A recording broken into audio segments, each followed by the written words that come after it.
Hi, my name is Takev. I am a hardcore and breakcore producer, and today I'll be showing you how to make super easy gabber kicks in Ableton Live. Um, for this tutorial, you will need a version of Ableton Live. I'm using Live 11 myself. This will also work in Live Lite, I think. This will also work in Live 8, 9, or 10, whichever version you're using. It doesn't really matter. You will also need some speakers or headphones, of course. I will not be using any external plugins or VSTs, only stock Ableton drum kits and effects. I wanted to make this tutorial because I think there's a lack of good tutorials for making Gabber in Ableton Live specifically. There's a lot of tutorials for FL Studio, for Ableton, not so much. And I wanted to do something about that. Before we get started, I just want to make sure everyone understands the basic principles of this technique. We will be using a technique called gain distortion or clipping distortion, where we will distort a 909 kick by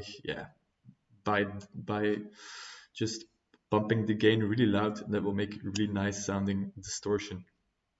I found a nice video on YouTube by a guy named DJ Neil that demonstrates how this technique works in a hardware context. This is how basically how Gabber was created in the 90s.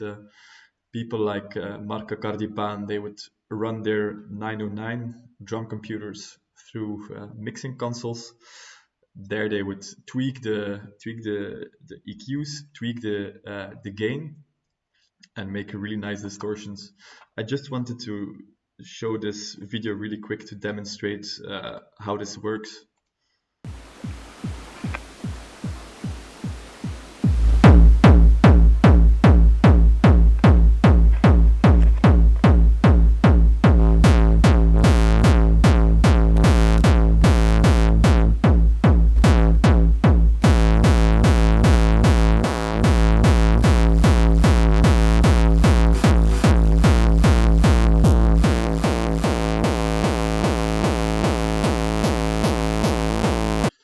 So you get the idea. So by tweaking the gain and EQ knobs, you get this really nice distortion. And we will be basically translating this technique to the software context of Ableton, but the principles remain the same. So we will just take a simple 909 kick and we will distort the living shit out of it with gain. So an example of tracks that were made using this technique. Pitch Hiker, I think one of the best hardcore tracks ever made. Super simple. Let's check it out.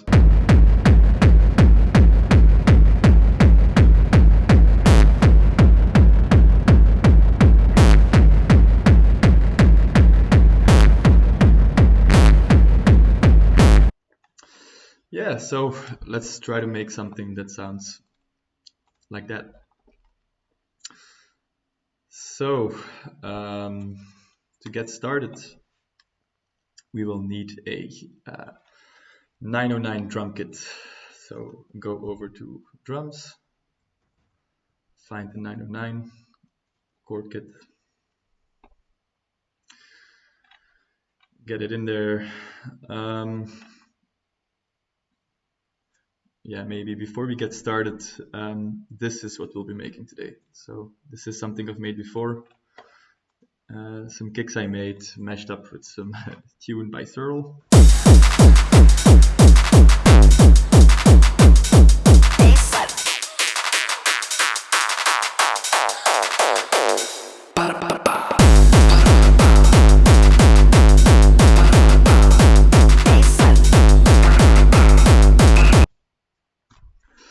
All right, so we now have our 909 drum kit in the arrangement view. We will create a new MIDI clip. So just drag along and press Control Shift M. Control Shift M, or just right click and then insert new MIDI clip. We now have an empty MIDI clip. Go over to the pencil here or press B, and then you will be able to enter notes into our 909 drum computer. So the sample we will be distorting is a 909 bass drum. I'm not getting any sound, so that's why. The 909 bass drum.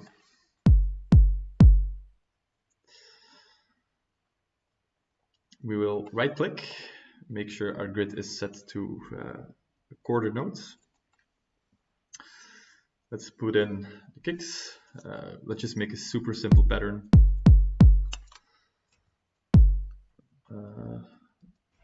Duplicate this.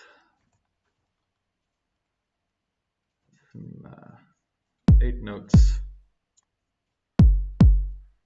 And Control D will duplicate. Okay, so now we have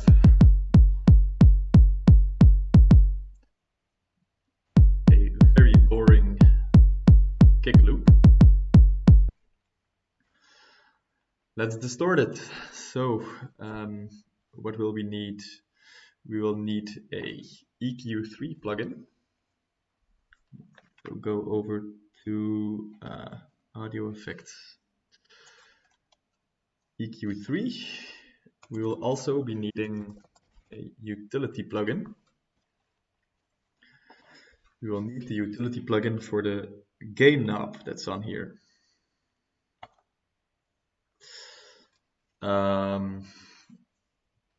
Yeah, so we will need to duplicate this chain once more. Right, so basically this will be our basic effects chain, nothing else. I mean, of course, afterwards we will do some more processing, but really this is about it. So let's fuck around.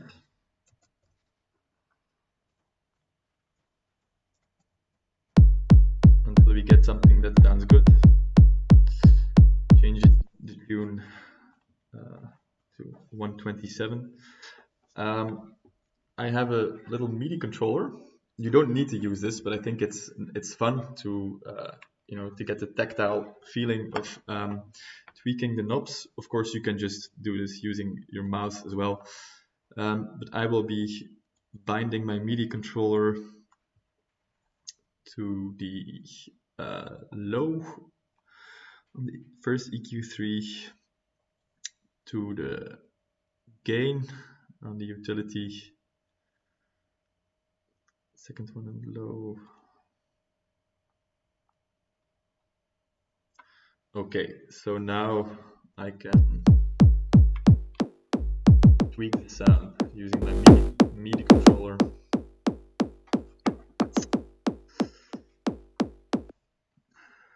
Okay. Now,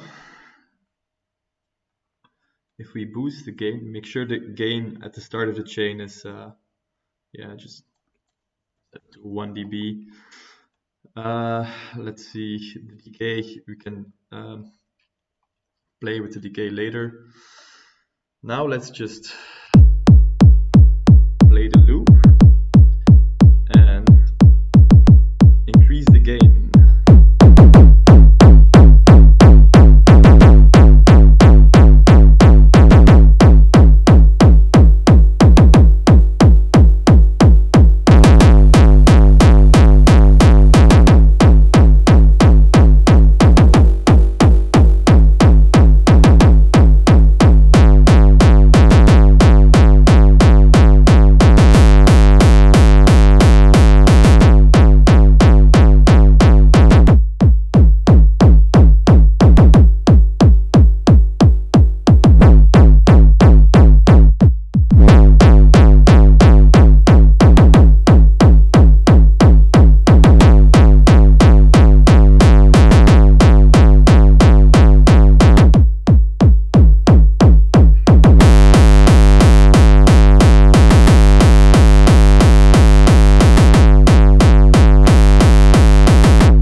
cool. It still sounds pretty dry. If we go back to Pill Driver, you will hear that there's also a lot of reverb and delay involved.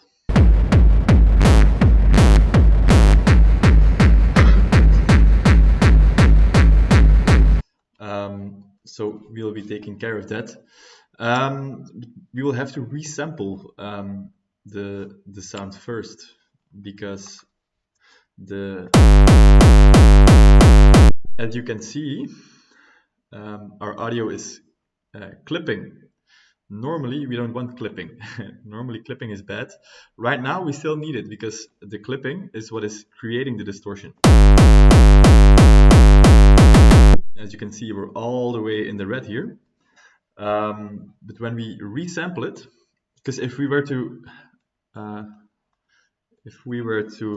put some reverb and delay on it now, it would sound really shitty, because of how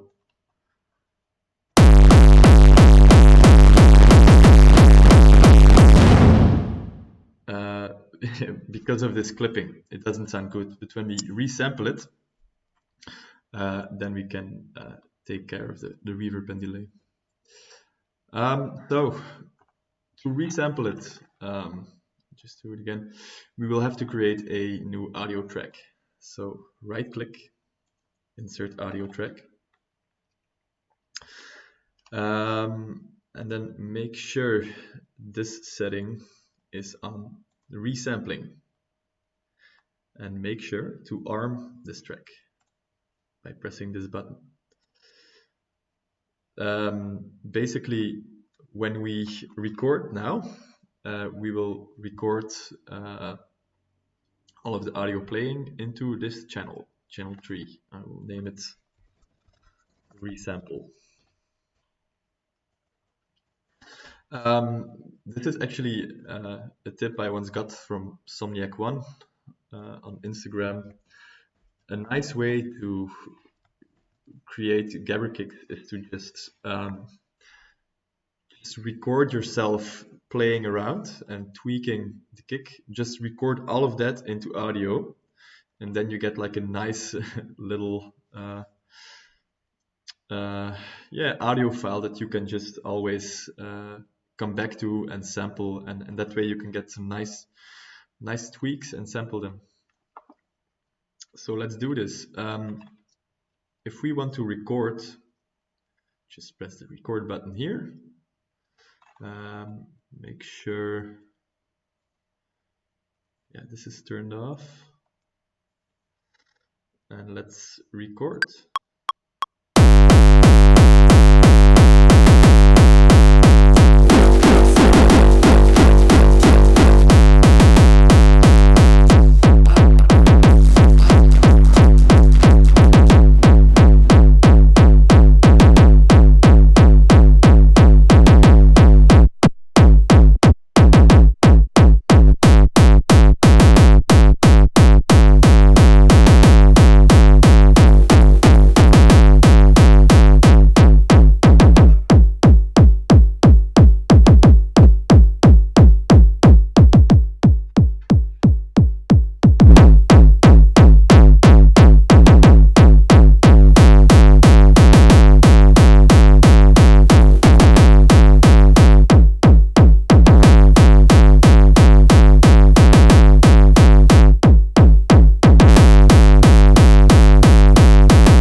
Okay, so as you can see, we now have a nice little sausage. Make sure for now warp is turned off. We don't want it warped right now. Yeah, so we now have a nice little gabberkick sausage. It still sounds dry. As you can see, it's still clipping a bit. I'll just put a limiter on it.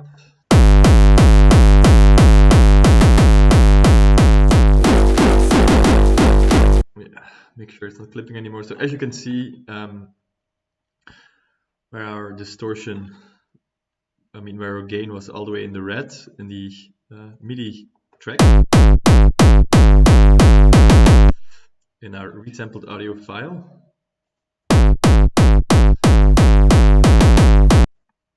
it's not clipping anymore. Okay. So yeah, let's liven it up with some reverb and delay.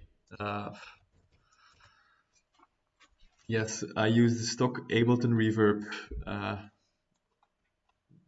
I know there's better reverbs out there, but I can't be bothered to download some more plugins right now. For the reverb, make sure low cut is turned on, so you don't have the low frequencies in the reverb. That will just create a muddy mess. Make sure the high cut is turned on as well, so you can select the frequencies that are going into the reverb. Put quality on high and just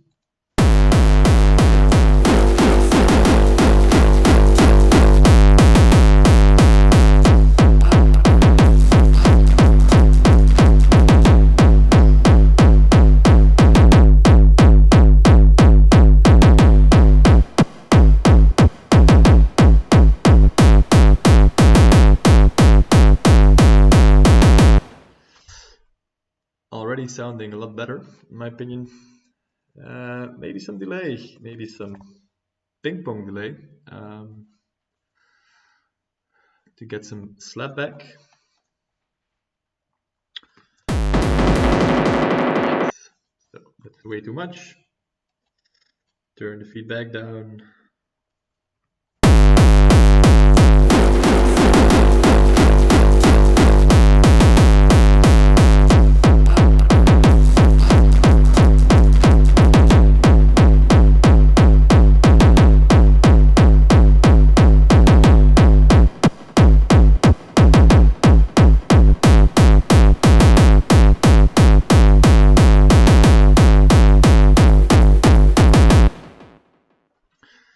Yeah, so getting there.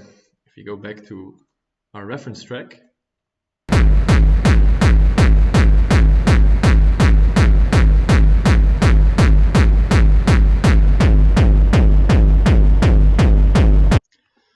yeah, sounding pretty close.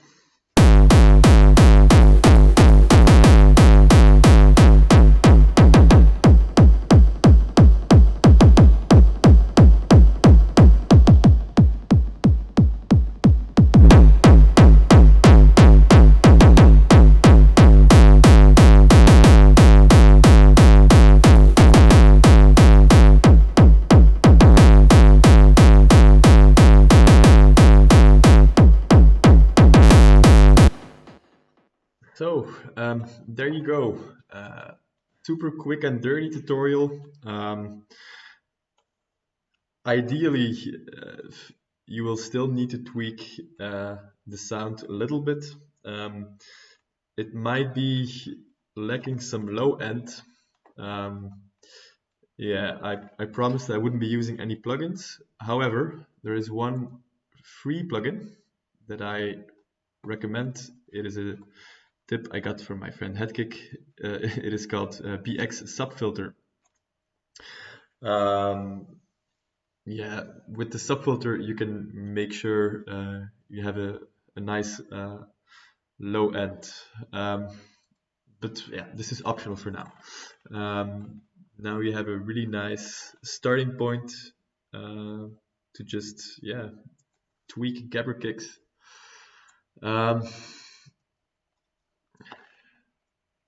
So I will be stopping here for now. I think I will be making another tutorial to make some more advanced kicks. Maybe I can already give a little preview of what they sound like. They sound a bit like this.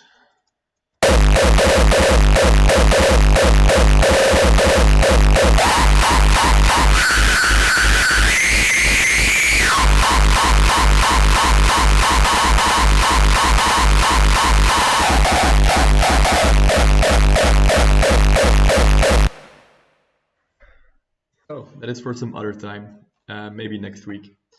Thank you for watching. If you have any questions or feedback or input, be sure to let me know. Leave a comment, contact me on SoundCloud or wherever. All right, thank you. Bye.